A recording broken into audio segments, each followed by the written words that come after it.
Hello and welcome to Make It Conscious. This is Max, and in this series we're talking about personality type, all about the Jungian psychology rooted model of personality. In the previous episode I talked about the 8 functions that Carl Jung delineated and that was then built on by Myers and Briggs. You've possibly heard of the Myers-Briggs system or 16 personalities. What they did was more or less implicit in Jung already, but they took a certain interpretation and turned it into these 16 personalities. And so this is very simply based on Carl Jung's observations about people he met, largely in practice, and his study of the literature. But what he intended this for was really a way of understanding. I mean, if you think about it in the context of his entire body of work, where I and many others believe that personality type really comes into its own is as a map for development and a pathway or a series of pathways that you can use to understand why you encounter the certain challenges you encounter and what you can actually do about them. And that, of course, means not only making sense of yourself, but making sense of others as well. And then what you can do to straighten out your mind and to develop as an adult human being. So really, it's actually very simple at core. All the time, our minds are only doing one of really 2 things, right? They're either receiving information or they're making decisions. That breaks down into 4 more things because there's 2 ways you can perceive and there's 2 ways you can make decisions. You can either sense through your senses or you can intuit meaning implicitly. So there's the 2 perceiving functions. And then in terms of making decisions, you can either abstract, that's thinking, or you can evaluate, that's what Jung termed feeling. And so there's really only actually those 2 ways of operating subdivide into 4. And those 4 subdivide further into 8 because you can do each of those either inwardly or outwardly. In an introverted attitude or an extroverted attitude. You can sense the outer world and you can sense your inner world. You can intuit the outer world and you can intuit your inner world. You can understand what works for the needs of the group, and you can understand what matters to you subjectively. So that's 8, right? And those 8, in terms of actual personality types, subdivide yet again because we each have a 2-function combination. So each of those 8, of which all of us have one that we're dominant in, each one of those has 2 further possibilities as what's known as its auxiliary or its secondary. So very simply, those 8 further divide into 16 distinct personality types. So it's actually very simple when you break it down. And Carl Jung said very concisely that basically what these all do is, well, sensation establishes what is actually present. Thinking enables us to recognize its meaning. Feeling tells us its value. And intuition points to possibilities as to whence it came and whither it is going in a given situation. So then, what I wanted to do in this episode is really just talk about type as a development tool. I touched on this a bit in the previous episode, but that was really more about an introduction to type and the 8 functions in general. So for example, I talked about the 8 functions and how in my method, the Make It Conscious method, I give these recognizable names and also an iconography to make these recognizable. So for those of you watching on video, you'll see that I've used wands to indicate intuition, cups / with a fiery theme to indicate feeling, swords to indicate intellect, and shields to indicate sensation. Now, this is a development based on ancient symbolism. There's some variation there, of course, but this is a set of symbols that goes back thousands of years. And so the idea is to give you, again, a symbolic reference you can use to understand and work with. And likewise, they've each been given names, very similar to archetypal names. So for example, introverted thinking is known as the sage, someone who's very precise inwardly, always trying to cut and splice ideas and meanings in their mind to reach an abstract truth. Conversely, the caregiver is extroverted feeling. This is someone who understands the warmth around them, what works for the group. This doesn't mean they're necessarily always giving care, by the way. So these terms are naturally limited, just like any title would be. in principle, they can, when they're using this function well, be very effective caregivers. But right, Hitler was a caregiver, believe it or not, at least in this sense. He used this function. Obviously, he didn't give a lot of care to many people in reality, but he was able to use this function. That was precisely why he was so dangerous, is because he used this function in a very negative way, almost like the anti-caregiver. Okay? So there you go. There's these 8 functions, which also subdivide into 16 personality types. So using the nomenclature, you have, for example, the lover explorer. That's what's otherwise known as the INFP. That's someone with introverted, intuitive, feeling and perceiving preferences. You've got the ENTJ, that's the commander seer. You've got the tactician sage, that's the ESTP. You've got the explorer lover, that's the ENFP. So just a few examples there. If you don't know yours, you can go to makeitconscious.com/PDA and take the assessment.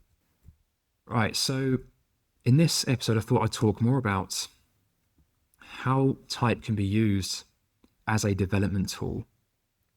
And so this was really, I think, a lot of what Jung intended for it. So Jung had a lot of ideas. He contributed a huge amount. And what's fascinating is you can see that, for example, from his letters, people are already taking what he did and synthesizing it before Jung has even passed away. And he, as some examples, coined the collective unconscious. So this is unconscious material we all have access to. The archetypes of the collective unconscious belong to that. He rediscovered active imagination. This is one of his core contributions that today I think is criminally underserved in psychology. It's a technique that is very, very powerful. You've probably possibly seen the exercises on this channel. There's over 130 now on this channel, and there's more inside the Hestia community. So I really believe that this is a very powerful technique. It's really helped me. It's helped a lot of my clients. I'd even say that amongst my clients, it's actually the best indicator of whether this is a person who's taking their inner growth seriously or their inner work seriously, is whether or not they're actually doing active imagination or willing to confront their inner conflicts. So very important contribution there. And of course, the idea of the shadow, which post-Jung has been reinterpreted in many ways, misunderstood in many ways. It's not something that really originated with Jung symbolically, but it is something that in a psychological language he coined and he used, and also understood as an archetype. So when we talk about shadow work, what does that mean? And how can we link that up with other things that we have in our toolkit here?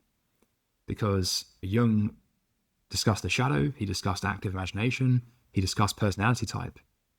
But maybe what he didn't discuss is where they meet each other, right? Like those 3 ingredients, they each have a relationship with the other one. And also as a trio, they have a relationship as well. So what can we do with this? Well, the idea of the shadow applied to personality type, very useful, because every function, no matter what it is, has a light and a dark side, an opposite, and then something within that opposite, which is potentially very useful for that type's development or that function's development. If you haven't seen my shadow map model, this becomes very relevant here. I'll show it just briefly, but there is an entire series devoted to this. So if you want a more comprehensive discussion of this, simply go to the first episode of that series. You'll find that there and throughout. But in principle, it's actually really simple. So any idea in ourselves or in the world, anything, any movement of mind, or anything, let's keep it really simple. Any personality function, it really has 5 points we need to consider. There is what it tries to be. That's the conscious thesis. It's like, okay, I'm a commander. I'm an extroverted thinker. I'm going to go out. I'm going to make things happen. I'm going to be efficient. Okay, great. But it also has an excess or a power position or a danger zone. Because what happens when you take that too far? It becomes ruthless, potentially, or belittling or condescending. Doesn't consider people's feeling enough, doesn't consider well-being. Okay, so that's the second position. So then what's the opposite of that? Well, that's kind of like the dark shadow, or the shadow position is something that is maybe so concerned with people's feeling that it's completely inefficient. In fact, I even have another map devoted just to this. So It could be illogical. Like if the commander is so logical, well, its shadow is illogical. It's the opposite. Or something that's maybe so concerned with the idea of morality at the expense of what makes sense in the world in terms of efficiency, well, it might actually become self-righteous without counterbalancing that with something that allows it to arrive at maybe a more holistic and meaningful kind of morality. So the commander is likely to reject all of that stuff. But at the same time, they actually need something within that to do their own job effectively. So they need to understand what's known as the antidote. And this is the fourth position. So they need to understand what actually matters to people. Because there's no point being efficient. There's no point building stuff. There's no point being systematic if you bear no consideration whatsoever to what actually matters to people. So they're going to need to understand people's principles, people's values, people's need for self-expression, and what really ignites those feelings of value within people. So this is like a refinement or an aesthetic taste. And so finally, there is the fifth position, and this is right smack bang in the middle. This is both the seed and the initial starting point, and the end, and every resolution that occurs along the way. It is both the acorn and the oak tree. It is the final expression. And the interesting thing about this is it shows you that actually the commander and the lover really aren't that different when it comes down to it. They're actually both interested in fundamentally the same thing. But they can be in unison, or they can be a million miles apart. They can be in synthesis, or they can be one-sided. And not only that, they can be one-sided with good intentions, or they can be one-sided with evil intentions. They can iterate upon themselves for their own sake, or they can more or less muddy their way through, but endure the tension and sooner or later figure out a way back to wholeness in the middle. Said even more simply, everything you do has a light and a dark side and an opposite. And the opposite also has a light and a dark side. And by reconciling those two is how you find what's true in the middle. And that's something that you just cannot imagine before you do the work. So this is a work of engaging with tension. And so this can be applied to all functions, whether we're talking about the seer, the caregiver, the sage, the explorer, the lover, the stalwart, all of them. And in each shadow map, which we'll be talking through in future episodes, they each outline the light and dark sides of every function. But where this becomes relevant for today's discussion is that this is a development conversation. This is all about what it is that you can do to understand what growth means for you. Because if you are, let's say, your personality type is INFJ, well, what does that mean? It means INFJ, I talked about the Hitler example just now, he was believed to be an INFJ. He never did the test, obviously, but he's been kind of consensus classified as an INFJ. Well, quite clearly he represented a very dark form of the INFJ. Don't need to go into that now, but I've talked about that as well in previous episodes. Not just the things macro scale atrocities he was known for, but also the micro scale atrocities he committed on a near daily basis, killing his dog at the end of his life, for example, that kind of thing. Just showed the pure ruthlessness and lack of empathy this guy embodied. And so being an INFJ says nothing about your moral stature. It says nothing about how self-contradictory you are, right? You want it all for yourself, but don't want anyone else to have anything. It's pretty self-contradictory, because how can you have anything without anyone else having anything? But then you think about its opposite. Well, the opposite of the INFJ is the ESTP. It's the opposite combination. But in type terms, this would mean something like, or in functional terms even, the opposite of the seer, the opposite of introverted intuition is quite clearly extroverted sensing. It's tactician. So the seer, who in their best form is going to be visionary, perceptive, insightful, might spill over into impracticality or overthinking. But to really ground that, or to really reconcile with their opposites there, they need to develop the antidote, which is the light tactician. It's to be practical, to be grounded, to be adaptable. And in facing up to those things, a seer will eventually learn, and not only learn, but they will confront their fear around the fact that it's okay to be adaptable. It's okay to be grounded and concerned with the present moment actuality of what's going on, to sometimes allow yourself to be distracted, right, from time to time. Now, let's make no mistake here. The seer does their best work when they're not distracted. But as soon as they say, I'm never going to be distracted, and becoming very absolutist in that way, they're setting themselves up for problems. Because, of course, there has to be something in this world that the tactician will respond very well to. It could be an emergency, it could be a fire, it could be a call that you've just got to answer, like from your daughter or something. So clearly there will be instances when that model of, okay, I've just got to focus no matter what, that's going to break down. So a seer doing their inner work will come to learn that. And that is a form of shadow work, because the tactician represents a form of shadow to the seer. And if Hitler had engaged his tactician antidote a little bit more, he might not have had to be quite so paranoid, for example. He might not have had to be quite so impractical in the end. See where this is going? So actually, reconciling with the shadow is a form of temperance as well. It's a form of releasing some of the negatives of your core thesis. So that is one way in which shadow work ties into this whole model. The shadow map is a way of visualizing how shadow operates, and it also explains some of the errors that are often made in modern day shadow work, particularly around the direction of an energy, particularly around morality, particularly around whether something is truly down to a difference of quality, or just, oh, you just don't like that because you prefer to be intuitive and that person's sensory, or whether it's actually that some violation has occurred, some disrespect of your freedom or some imposition on your freedom. So it helps you think about some of those things a bit more clearly. Right, so in knowing your type, say you're a seer caregiver, just like many of you, and your first function is the seer, your second function is the caregiver. So you might have a preference for harmony and being nurturing and being diplomatic and considerate. But occasionally, does that spill over into being a bit manipulative, perhaps? Or on the other hand, maybe even having a bit of a proclivity to please people, especially if you're an INFJ, especially if you're or an ISFJ, right? If your second function is caregiver, as opposed to your first function, because it's less developed then, right? So that means that maybe your problem is also to do with being boundaryless or people-pleasing, as opposed to merely using it to manipulate. It could be one or the other or both. And so the way to work with that, one way to work with that, is to come back to the antidote. It's right, okay, what does the sage have to say about this? What does the function of introverted thinking have to say about this?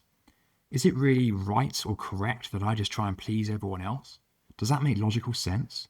Is that really going to work in the end if I'm just doing that? Because if I'm doing that, then they need me to help them, presumably, or they benefit from that. But if I'm not helping myself, then how does that help anyone else? So it's like, do I value myself or not? And if I value myself helping others, then do I not by default value myself? And if I don't value myself, then how on earth can I hope to help anyone else? Because do I have value or not? And if I have value, whatever that might mean to me, then presumably it operates both internally and externally. I need not draw an artificial distinction there. So it's all about holding yourself to the same standard that other people are held, and vice versa. It's about being non-contradictory in yourself. Where you have two contradictory beliefs or inclinations, it's really about finding some congruency between them. And that is what this shadow map illustrates as a process. It's like going away and coming back, going away and coming back. And where this process becomes scuppered is where something comes to insist upon itself for its own sake. So you're so obsessed with being a caregiver that you just fall in love with the mere image of being a caregiver. And this is just some superficial semblance in the end. It's not the real thing. So it has all the bells and whistles, it has all the appearances, it says all the right things, it does precisely what other people tell it to do, but it lacks a real genuine integration and an understanding. And so it makes out that that half-truth is the absolute and tries to bend everything to itself. This is where some of the thinkers prior to Jung really had a lot to say, people like Schelling and Hegel as well, the idealist philosophers. So it insists upon itself and gets stuck in a dissonance loop where it's just contradicting itself constantly, but at the same time doesn't want to know that about itself, doesn't want to see that about itself. So it just becomes this dissonant mess where it's this person is just making no sense and they're just violating everyone they encounter. And they're so desperate to not engage with the tension of their opposite that they pretty much devote their entire lives and existence to trying to gain one up on the universe. And it's a hopeless task in the end, but it's not a truth they're willing to realize. So that also explains pathology, or at least models it and illustrates it. And how could that not be relevant to a discussion about development? Because what pathology is essentially is an arrested development in a moral sense. So then, we've talked about shadow, how that applies. Let's talk about the next thing, which is going to be your meaning pathways. So how do you actually do this? What does this actually involve? Well, put simply, there are 3 processes or principles that need to be applied to every aspect of you, every aspect that you're working on. This makes complete logical sense, because the first thing is to, well, it's embrace that thing. It's go, okay, there's something positive here to be seen. Embrace your gifts. This is a real stumbling block for a lot of people, and this is actually probably where Myers and Briggs focus most of their energy. It's like understanding who you are and other people and your differences. That's why Catherine's book was called Gifts Differing. But firstly, it's like giving people who feel a bit different, which is all of us on some level, but especially if you're intuitive, right? And it's like being, as the personality how you guys have often explained, it's like being left-handed in a right-handed world. It's just like that, but psychically. So you're probably going around life feeling a bit different. And if you're introverted in a world where culture is demanding you to be extroverted, you're going to feel doubly misplaced potentially, until you understand what's actually going on here and why that is actually a gift. So understanding your positives, but at the same time, well, not necessarily at the same time, but logically proceeding from that is the need to temper your power. So it's not only about embracing the positive, but it's also releasing the negative, because everything is bivalent and everything is a double-edged sword. Duality is one of the core underlying principles of everything I'm discussing here. Everything in psychology, everything in philosophy, everything in existence. Just because something's a gift doesn't mean it can't also be used as a weapon or unconsciously create problems all the same.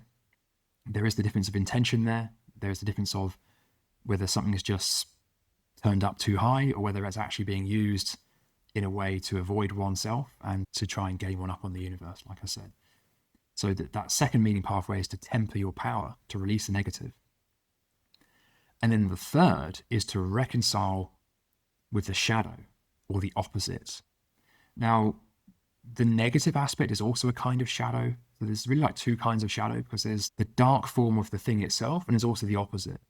That's why in the shadow map, there are these 4 main sections and then the central hub in the middle. You have both the light and dark side of your conscious aspect and your shadow aspect. So anything that's at the edges is dark and anything that's near the middle is light. So you could easily say that, for example, in the case of the seer again, the overuse of the seer is also a kind of shadow. Some people use shadow in that sense as well, and it's equally correct, because it's the dark form of the seer. But likewise, the opposite of that as well, the recklessness of the tactician, the impulsivity, the superficiality maybe, that's also a kind of shadow.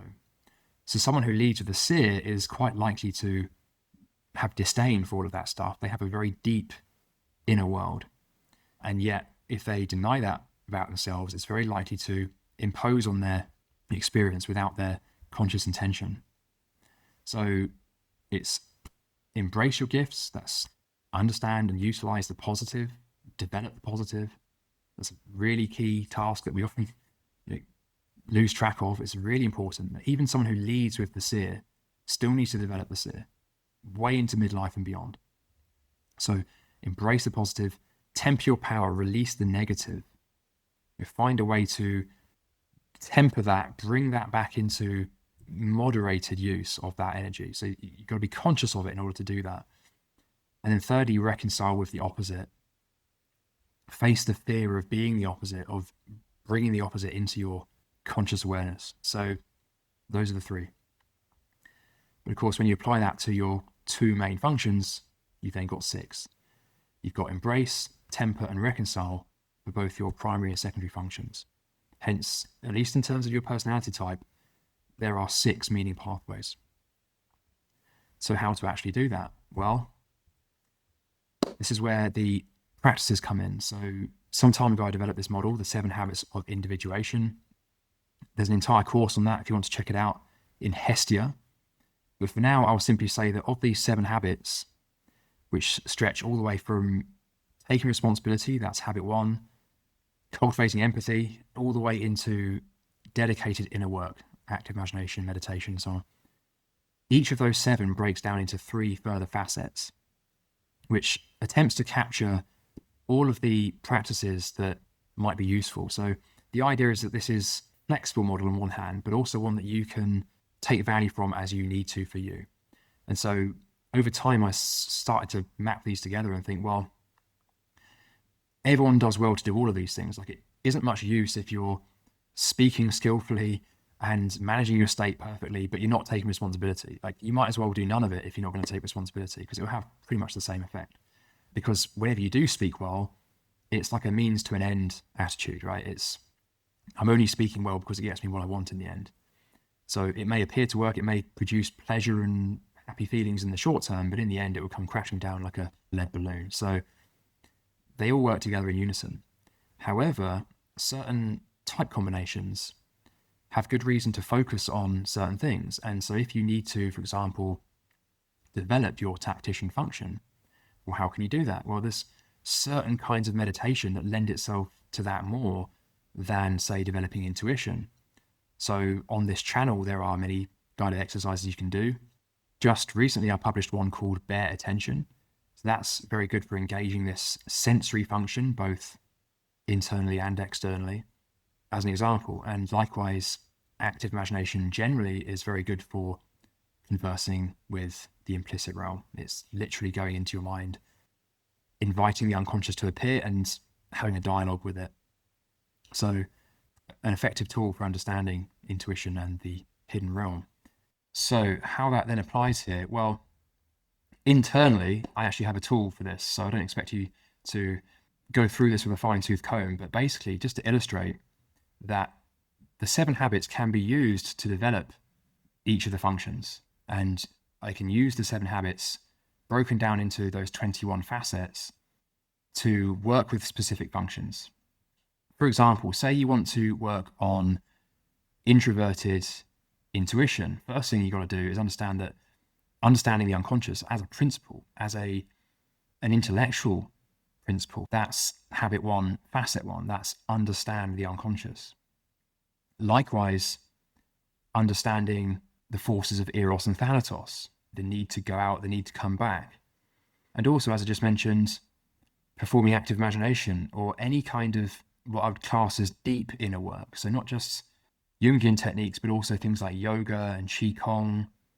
These can all be used to develop intuition.